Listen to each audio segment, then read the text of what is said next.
Ladies and gentlemen, welcome back to Added Time, our weekly FPL football podcast. We've got a cool topic for you this week that Mike's going to talk about. We're going to debate about it. This is our preseason podcast in the lead up to the 2024-2025 Premier League season. So, Mike, why don't you tell us what you've got cooking? Well, we're going to look today at the top 5 teams to target for the first 5 fixtures of the season. And while you're hitting that target, what should you avoid? The bottom 5 teams. In other words, the 5 teams with the worst fixtures that you should try and stay clear of, according to FDR. But what do we always say on this channel? That form matters. So we might have some time in the next episode to talk about preseason and see where the form is as well. And 5 is important, Nate. Why is 5 important if FPL this season? Because 5 is the number of transfers we get. That's the number of free transfers. So 5 is a holy number this season in FPL, I think. Because looking at 5 fixtures now is a very important point, because now 5 fixtures means a wild card, a mini wild card that you can use to rebalance your entire team. So for right now, it has never been more important to look at those 5 fixtures ahead and look at the team. So let's jump to those teams straight up. And the first team that is looking tasty. What's that team? That team is a team that I didn't think that I would go into the season looking at. It's Fulham. Chelsea is supposed to have a thing against. Yeah, based on FDR, Fulham's got 3 green fixtures and 2 grey neutral ones. United being one of the grey ones. Just saying. We've got 3 home fixtures. Yes, and 3 home fixtures, which is also quite good. For those of you that are watching on YouTube, there's going to be a graphic on the screen so you can follow along with us. Mike's put it together. As you can see, we've got Fulham up there with their fixtures coming up. They got United, Leicester at home, Ipswich away, newly promoted Ipswich, tasty treat. They got West Ham at home, and then they end that 5th week with Newcastle at home, which will be quite a challenge. So that's 2 promoted teams in the first 5 game weeks, 3 home fixtures, and the only tricky one I see there is that Man United away on the first day, and I'm willing to take a little bit of a hit, because we'll talk about United maybe a little later, but United is the one team in FPL that I always say the same thing over the last couple of years. You don't know what you're going to get. I don't know if Bruno's popping off or Maguire's scoring an own goal. We just don't know. So, and it's always been like that with United. And I'm not saying they're a bad team. They just, some teams are going to be bad, but United you don't know. So Fulham is the best. Now, Nate, which player would you choose from Fulham if you could only choose one? So there is 3 that come to mind, but I'll just say the 3 and then I'll tell you which one of the 3 I recommend, because we got to look at the cheap 4.5 million Robinson being in the back. He's an enabler for the team. He gets forward. He does a lot of running. He's got good crossing into the box. He's got good setup play. So he's definitely someone to look out for. Then you can't talk about Fulham if you don't talk about Andreas. Andreas last season was crazy for points. Nice low budget player as well. And then up front, you got Muniz, the man that is on most people's radar for a budget midfield option. So from those 3, I would look at targeting Muniz. Just based off the majority of home games, Fulham can score goals. So I would think I'd look at Muniz. He had such a good season last season. Not like FPL breaking, but the type of season that I think sets you up to go beyond that. So who is on penalties? That's what we have to take a look at. Let's look at preseason fixtures to figure out who is on the penalty duty. Because if it's Andreas, I might be swaying to playing that 5 midfield and Andreas in instead of Muniz. But if Muniz is on penalties, that is a tasty opportunity. Now, Liverpool, on the other hand, they have, again, 3 home fixtures. Their fixtures are, aside from that 1 away game at Man United, which could really go anyway, normally goes towards Man United, those Man United home games for Liverpool. But those 4 fixtures are all big wins for Liverpool. They should be winning all of those fixtures. Ipswich away, tough game, but again, newly promoted side. They got Brentford at home, they got Forest at home, and they got Bournemouth at home. So in reality, they should be winning all of those games. Like you say, United's the only tough one.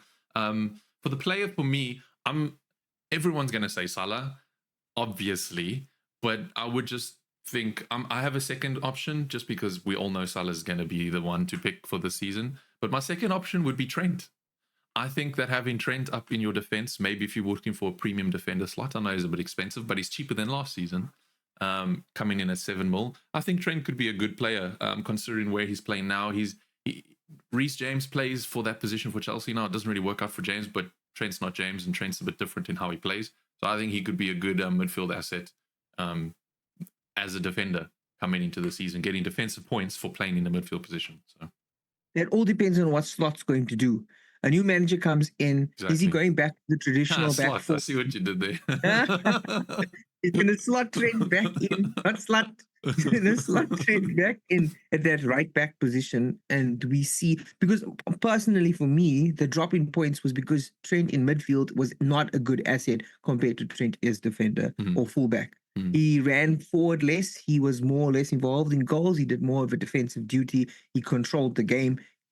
But if he goes back to that traditional right back, right wing back, full back, flying out there, TAA. I definitely see him pushing up into the midfield and playing like an inverted back, but still wide, just to keep giving this Liverpool that space. But like we say, we have to just see and wait what Liverpool lines up. But I think Trent would be one to watch other than Salah, because I think you should just have Salah. Yeah, Trent 7 mil still a lot. Then we move on to the next team, and I think this is probably the most consistent pick, the player that you are going to mention in a bit. But Newcastle have, again, 3 home games, one tricky one against Spurs. Oh, but Spurs. And both Southampton and Bournemouth.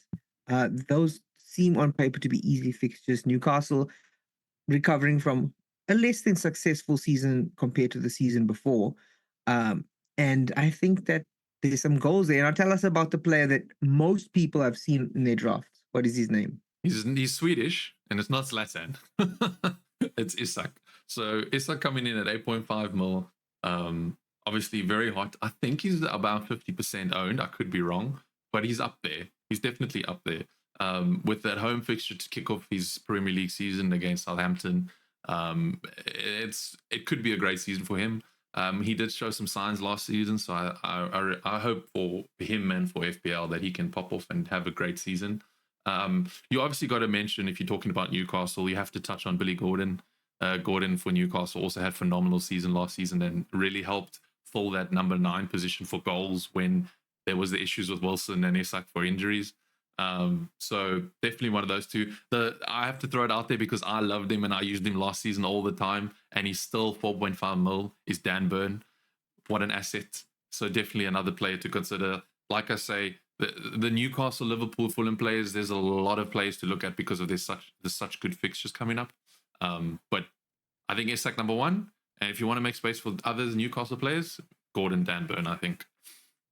There's some other interesting things going on, because if Trippier leaves, it means Livramento takes that position at left back, and he's very cheap, solidifies his own. And we don't really know exactly where Burn is going to play. If he sometimes plays left back, or is he going to take a centre back, or others going to be ahead of him? I just read that Eddie Howe really likes Dan Burn, so we'll have to see. Like you say, we'll have to see where he fits, and if he starts, I think he's going to be a regular.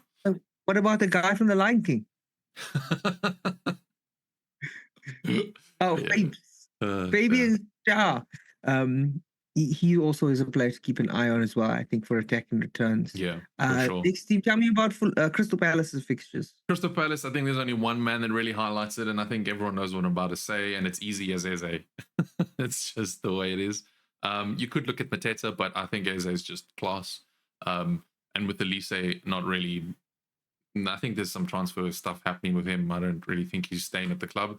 I think Eze is the one that you got to look at for going forward for Palace assets. Yeah, and I have another player on my watch list, and that's Anderson. Anderson. Yep, I had him last season as well. He skyrocketed in price. He also had some good returns. And Crystal Palace is just that team that can keep a clean sheet when you never expect it. So I can see some points come from them. And I would say if Chelsea starts the season badly, which is likely to happen, those first 4 fixtures can end up being a good run for Crystal Palace. Like by the time they get to Man United, they could have won all 4 of those games. Brentford, West Ham, Chelsea, and then you beat Leicester. And all of a sudden you're rocking up at, it's at Crystal Palace, and you rock up and Man United comes to visit you, and you sitting top of the table with 12 points. That game becomes even more tasty. I also want to say Leicester City's actually going to be an easy target this season. There's something to keep out for because they don't have the manager that brought them through the championship. So they're also going to change their style of football. And to be fair, based off Chelsea's preseason, I wouldn't be worried if their manager stayed at Leicester this season. I think it still would have been a tasty treat. That's just a bit of side Chelsea rant because I had to get it out of my system. It wouldn't be a FPL podcast, Added Time FPL podcast without a bit of Chelsea. But Mike, why don't you tell us? We've got Man United coming up. I know there's one player that we're all going to be looking at. I don't even need you to look at the notes that I made about this player. I'm pretty sure you have this player in mind.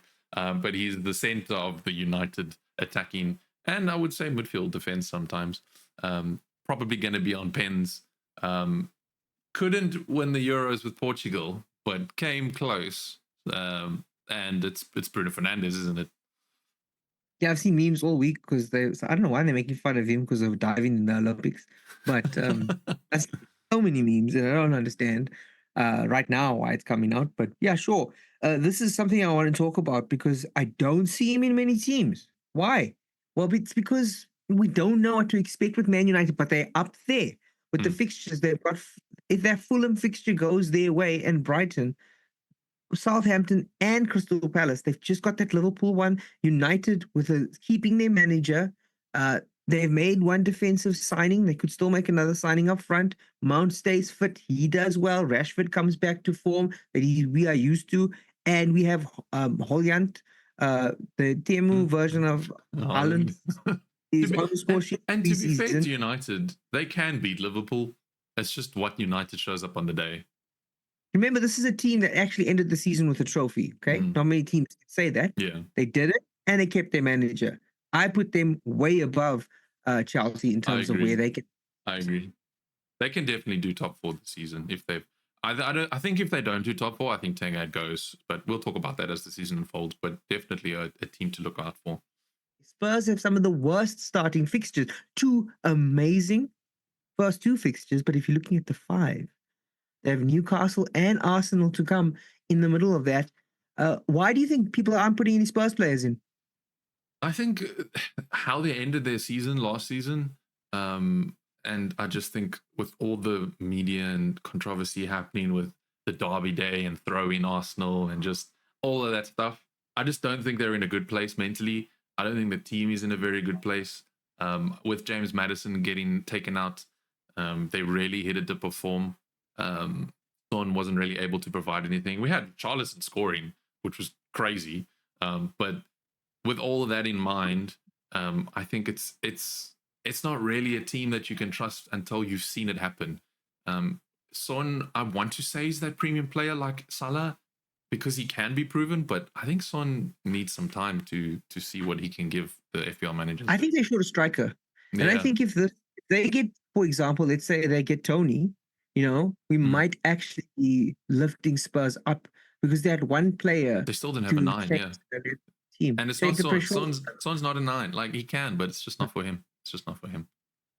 But if it can be Son, Tony, and Maddison, that's something to look at. That is definitely something to look at. And your own boy, the boy that actually pivoted you is a man, sorry. This man pivoted you straight to the top of the league when we didn't jump on him. You did. You put faith with him. Yep. He's your Bower. His name is Bowen. But no one's got him in his team. Have you seen those fixtures? Those fixtures are absolutely rough for West Ham.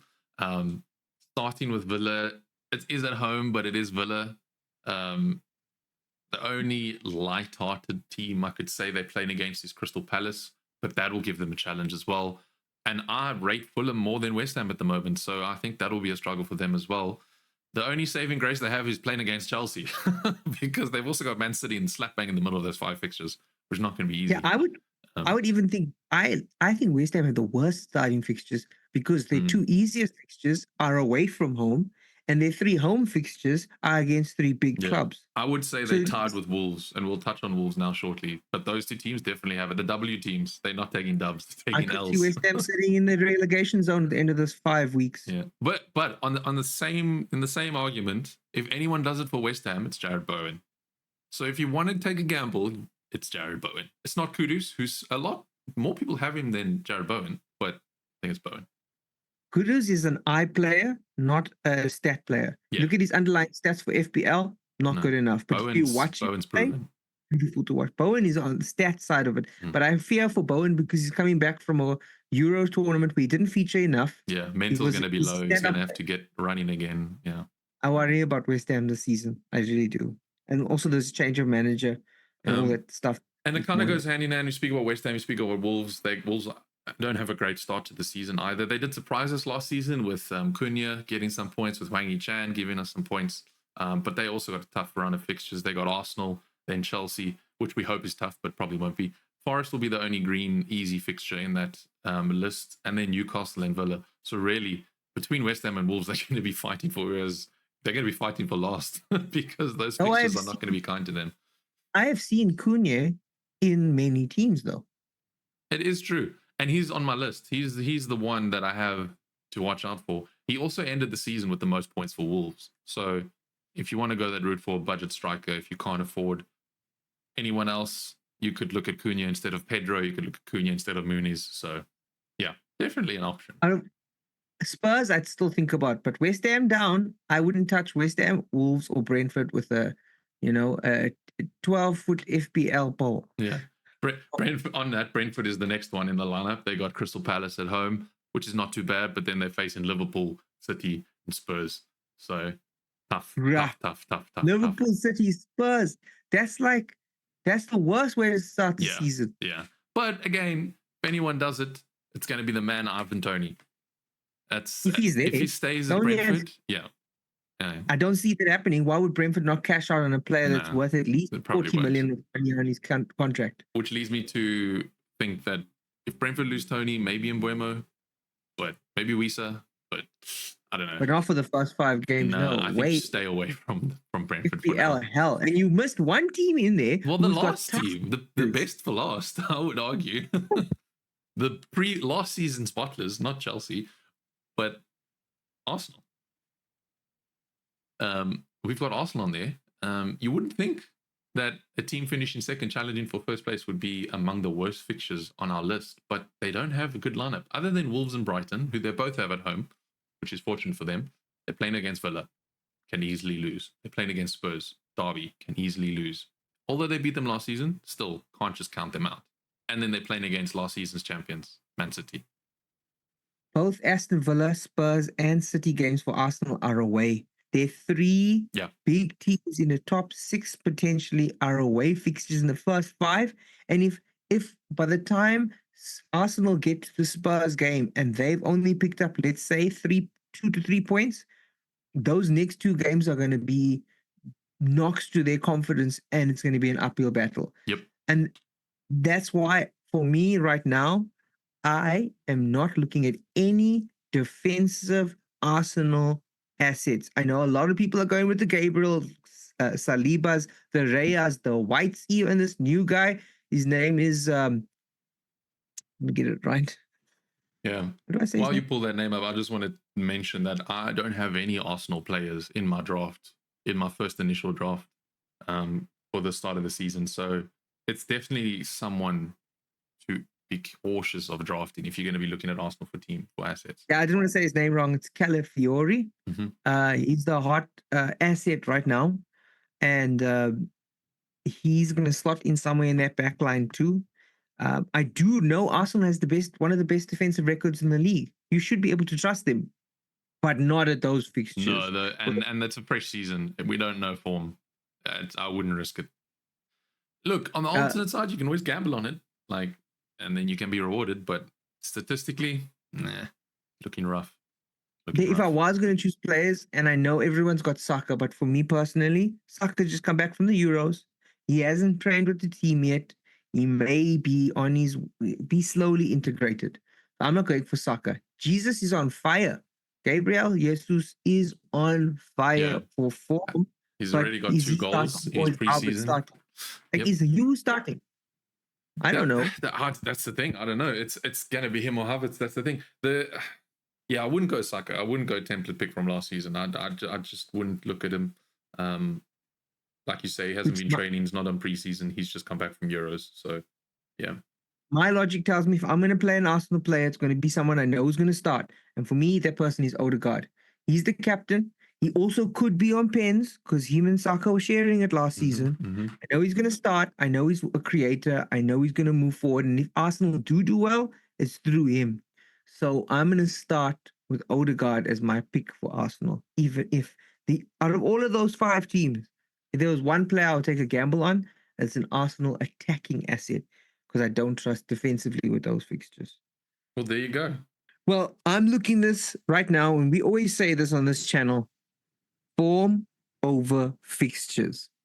We saw it last season. The FDR means, and we just did a video on the FDR, but it means nothing when your form is, for lack of a better word, crap. So if we don't have form, we're going into the season, and last season was a while ago, and then you have Euros and Copa America. So we got to look a little bit at preseason. Now, yes, preseason is not an indicator of direct success at the end of the season, but looking at some of the standout players in preseason, we can predict who's going to be in the starting lineup, which players are feeling the fire of goal threat, and which teams seem to be gelling the best. Yeah. Now, one of the teams I've been looking at in preseason is Arsenal, because they're not having a bad preseason, but one of the standout players for me, which is confusing, is Gabriel Jesus. He's on 2 goals. Havertz hasn't played yet because he's still on holiday. Do you think Jesus will start over Havertz, or do you think that Arteta keeps Havertz in as his main striker? It's hard to say because at the start of last season, Havertz was kind of the reserve for Jesus, and only when Jesus picked up his injury, he kind of stopped playing and Havertz became the main pick. But we've seen it before from Jesus, and he's a goal scorer. He did it at City for a bit. He came to Arsenal. He started doing it at Arsenal in his first season. He's now in his 3rd season with Arsenal. So I think he never bought Havertz to play striker anyway. So I don't know if he has other plans for Havertz. Maybe we'll see. But I think you start Gabriel. He hasn't given you a reason to not start him yet. And like you say, the only form that we have to compare him to is preseason, and he's got 2 goals. So my problem is that Arteta is stubborn. If he thinks Havertz is his player, he starts Havertz. If he thinks Raya is better than Ramsdale doesn't do anything wrong. He's out the door. Okay, he's on the bench. Arteta is very stubborn in what he decides he wants to go with. And the end of last season, Havertz was the one, and we both know from personal experience of watching Havertz how difficult it can be to watch him. But he also, there's a feeling around that Arsenal team. I remember they gave one of those penalties to Havertz to take to get him on the score sheet, and they all around him and they were happy for him, and they were trying to, like, there's a love that they have for Havertz that sometimes I don't see for Jesus. So also at a price point, Havertz is 8, Jesus is 7. But as we said earlier, Arsenal don't have the best fixtures. 2 good fixtures to start, and then they sort of drop off near some tough ones. So I wouldn't even look at any of them. But if you were, I'm leaning towards Jesus because, as we said, form over fixture. Now I want you to tell me about Uncle Roger. No, not that guy that loved the noodles. Okay, not that guy not Captain America. Well, I want to know about Rogers from Aston Villa. Have you heard? Have you seen? Like, what do you know about this guy? Well, I know that he's the new hype man for Aston Villa because he's the last season's Bailey. Because I remember towards the start of the season, last season, everyone was like, this guy, Bailey, like, you got to play him. You got to start him. You got to bring him in team. And he was a bit of a flop, I won't lie. So we know that hype can mean a lot and results can mean very little. But he's got results for him to back the hype. It's not a bad shout. It's 3 goals, I believe he's on, right? 3 goals, an assist, and he's only at 5 million. Yeah. Many people are using him as a starter for the team to enable them to have the big hits like Salah and Palmer and Haaland. And you're putting in a 5 million player who's on form for a team who's at the top of the table. The best players in the world tend to put a player like that on their bench and balance their team better. But right now he's in my midfield, and I'm going to keep my eye firmly on Aston Villa. And also Aston Villa they've lost a few midfielders. They've sold, one's moved on, one we're not sure if another one is moving on as well. So with the loss of midfielders, Rogers seems to solidify in that place. I wonder So if he keep your becomes like Cole Palmer and we get to start a trend like we did with Cole Palmer. I swear that was us. Go back and look. We started saying it before anyone said it. So Palmer better give us rights. But we're going to start calling him Captain Rogers. he looks the real deal in preseason, but again, we've been burned before. Yeah. I lost FPL last season by trusting Bailey. I had what's this fastest guy in the world? Usain Bolt was on Twitter hyping up this guy, and it just never worked out. Yeah, it didn't materialize. So, yeah. I'm worried about We that. have Now, to another team I take a put look. my eye on, and I see a lot of people are having their team, and you even have some stuff to say about Pedro earlier. But Brighton don't have the mid-table fixtures, not the worst, not the best, but they have some options. Tell me about why you got Pedro in most of your picks up front. João Pedro is just someone that has been quite solid for Brighton when he's played. I know he's not hauled all the time, but he's just a name that people seem to enjoy. Like, he always gets people to pick him. FPL managers, he just gets FPL managers to pick him, and he's coming in at 5.5.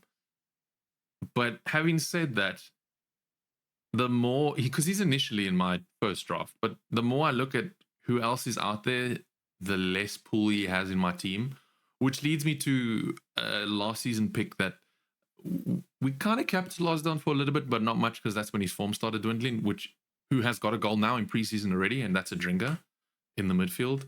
Also a very cheap player. I think he's still 5 mil. So he's also someone to look out for Brighton if you're looking for a budget or an enabler for your team this season. Yeah, he's a midfield at 5.5. So he comes in like 0.5 more than Rogers, but he also seems to be taking a early important role. And Pascal Gross is on his way out. Mm-hmm. Looks like Dortmund's trying to buy him, and that leaves space in the middle of the field for players like Adringa, Matoma, and Gilmore to solidify their attacking positions alongside a João Pedro. With Ferguson out, Welbeck not normally trusted. João Pedro hasn't really featured in preseason yet, so we're going to have to keep our eye on him when he comes in. But Van Heck is such a cheap option. He's got that 0.5 up now, so he could be someone to look into. But there's another name that I didn't write down there, but I forgot to. I mentioned him last week on the pod. This guy's name is Barco. He's at 4 million. He's what we call an enabler. He doesn't help you drink. He doesn't help you do drugs, but he helps you buy other players. He helps you buy the players you need, and if he's getting minutes. Now, Barco is playing in Estupinan's position. Estupinan is FPL pedigree, okay? He's the legacy there. Even though it's only like 2 seasons, he's got such good attacking returns. But if Estupinan is injured and Barco starting in that position for 4 million, he has to be on your bench as an enabler, right? Yeah, I agree. At that price, he's hard not to look at. If he's starting for an attacking team, and on top of that, I mean, if you're starting with Haaland, Palmer, and Salah, you have no money. I'm sorry. You're like one of those guys who you earn enough money and you get yourself out, but you can't afford to pay rent. Or you live at home. I don't know. But like you don't have money. You might be starting Barco as your 3 defenders at the back.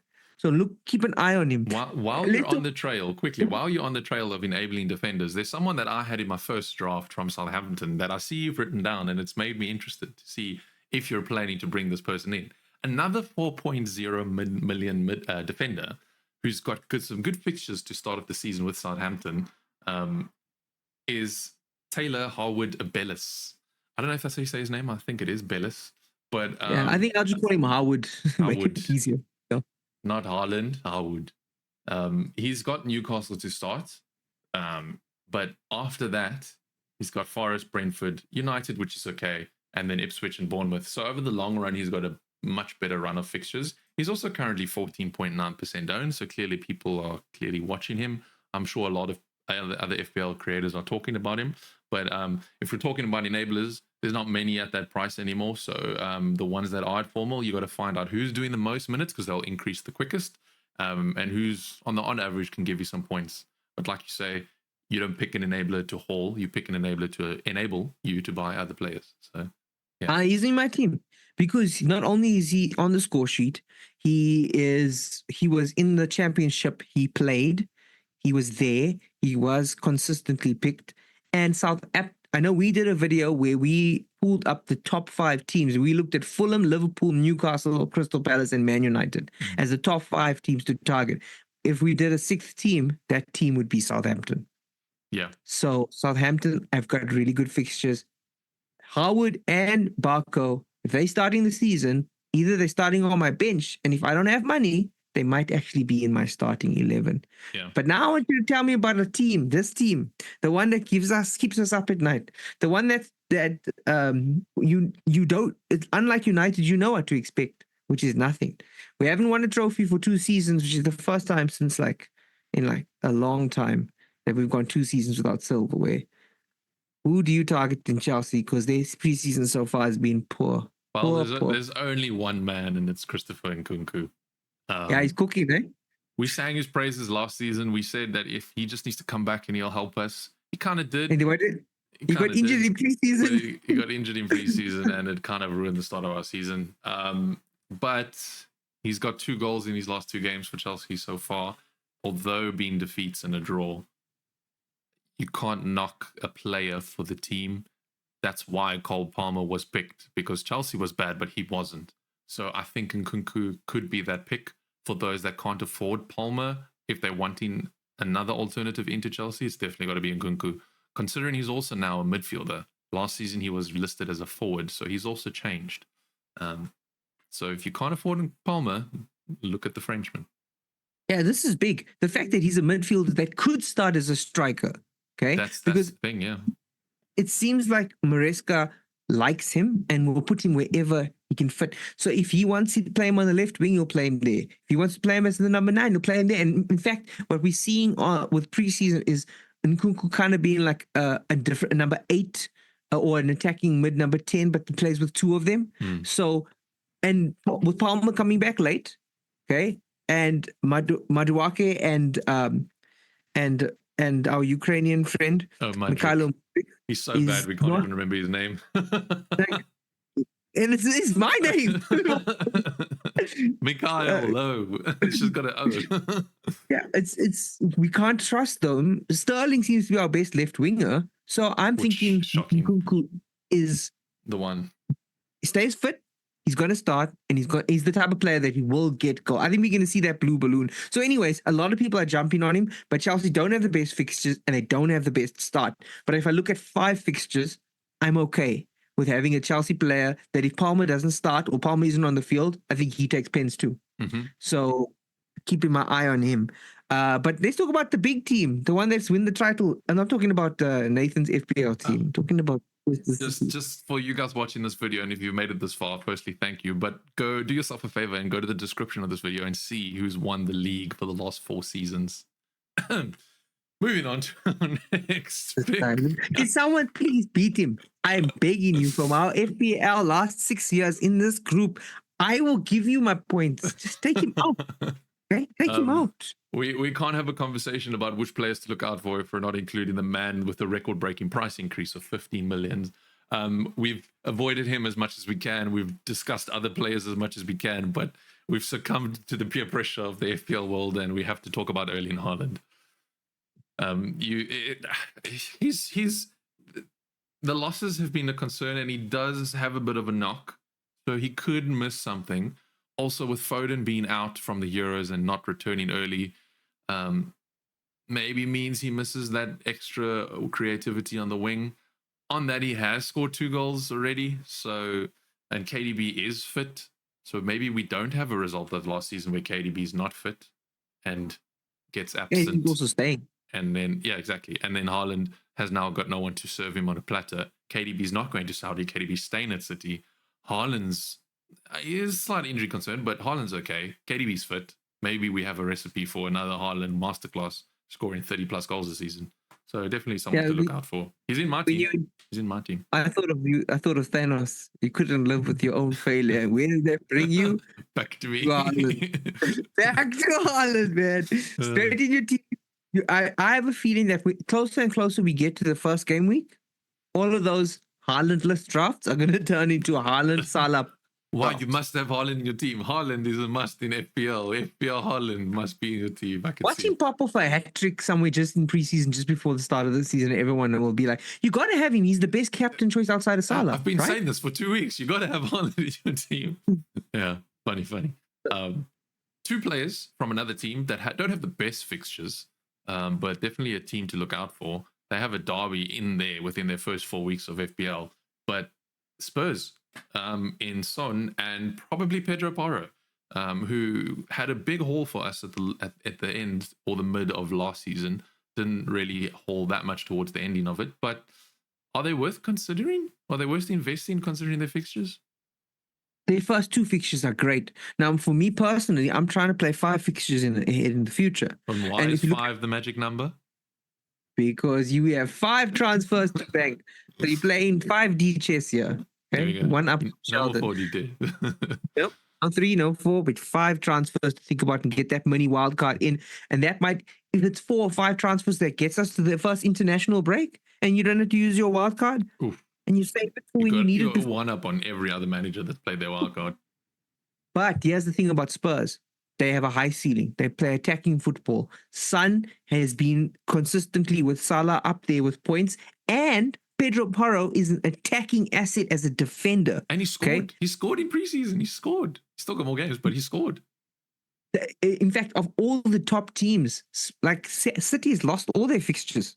Okay? Yeah, Chelsea can't string a win together, but Spurs look fantastic in preseason. They are flying. They've got a manager that they've stuck with. They look to be growing, and I think that one of the things I'm going to regret after the first 2 game weeks is not capitalizing on Son and Porro for game week 1 and 2. Leicester away, Everton at home. Those are 2 fixtures that you could see Spurs scoring big and everybody jumping to Son game week 3, and then all of a sudden Spurs start losing. I see that happening, right? And that's why I'm thinking not to go with Spurs from the beginning. Last team that we're going to talk about, there's obviously other teams and other players, but this is just from the list that we thought we really should cover. But no one's talking about them as much as we started, and no one's really got any players from their team. But it's Manchester United. Not many people seem to remember that, number one, they've kept their manager, which is quite rare these days. They still have Ten Hag. They also won silverware last season, which is also very good because not many teams won silverware last season. Chelsea being one of them. So United have won silverware and stuck with their manager and are making some signings, but you got to look at their number 9, Højlund, who is fit and is going to start the season fresh versus coming in mid-season last season. He's going to start the season. And Bruno Fernandes, who honestly is a good player. I'm scared to start without Fernandes because, like I said, I don't know what to expect with United, but what I do know is they are in the top 5 best fixtures to start the season. Check that video out. We haven't seen it. But not only that, but Bruno Fernandes he's got penalties. He's a creator. He is the main ticking power in that midfield. And I don't have space for him because of his price. Mm-hmm. I don't have space. But again, that's another player. Spurs and United, there's another player from those 2 teams who I feel like I'm going to miss out. By the time we get past the first 2 fixtures, I think the players of FPL who have got Son and Fernandes in their teams, they're going to be sitting above us. Yep. I'm not saying that those are the best picks for the entire season, but I do think for the first 2 fixtures, if you're planning on getting a wild card early, like game week 3, and you have this is a good strategy too. It's a strategy. You play the first 2 game weeks, you see where the form players are, where the team, where the minutes are, and you change your team for game week 3. You better be starting with Fernandes. You know what? It's a very good strategy this season because if any time playing a wild card early is quite manageable because you have 5 free transfers. You can recover. So it might be a shout for a lot of managers this season. We might see a game week 2 wildcard video coming out soon. Who knows? Just imagine this, okay? Like there are some. If you could play FPL game week 2, knowing exactly who 11 players that are going to start are who's in form, who's looking good, who's not injured, and you start in game week 2. Like, you can build a team. I've seen people play FPL and they only started in game week 2 and they finished above me. How? Because they had all the information from game week 1 to build a team for game week 2, which we don't have. And imagine if you do add to another game week on that and you play those Spurs and Man United players for the first 2 game weeks, and then you build your team and you leave out Chelsea and you leave out Palmer for that, even a game 1 team and you wildcard, because you leave out Chelsea players, you leave out Man City players for that first tough game, right? And all of a sudden by game week 2, you've had all the Spurs and Man United players, and now you bring in Haaland and Palmer and they start scoring points. Like, it's an insane strategy. Yeah. Could work. I personally don't think I'll do that. I'm just saying. But Good idea. It's a good idea. But on that note, that concludes today's segment. If you've not seen our 5 best teams to target, that video will be over here for you to click. If you've not seen our 5 teams to avoid, that'll be over here. So definitely go check those out. Let us know what you guys think. Let us know if there's any players that you're watching so we can cover them. We'll be back next week with some more content in the lead up to preseason. I've been enjoying this little preseason build up. It's been fun. I think we're discovering some little nuggets, if I can say it. And we're trying our best not to do a Haaland draft, a non-Haaland draft, because there's so many out there. Yeah, just something different. Between that. So we're trying to do some different stuff for you. Hopefully we're being useful and we can help each other build our teams and take this game to the next level. And one of us is going to finish in the top 1,000 one day. You can feel it. That's the goal. We want that trip to England. Well, I'm already here, but we want that trip. But yeah, thanks so much for watching. Don't forget to subscribe if you haven't already. Leave a like on the video. Check out the other content that we've posted this week. And we'll see you guys next week. Yeah, enjoy preseason. Cheers, guys.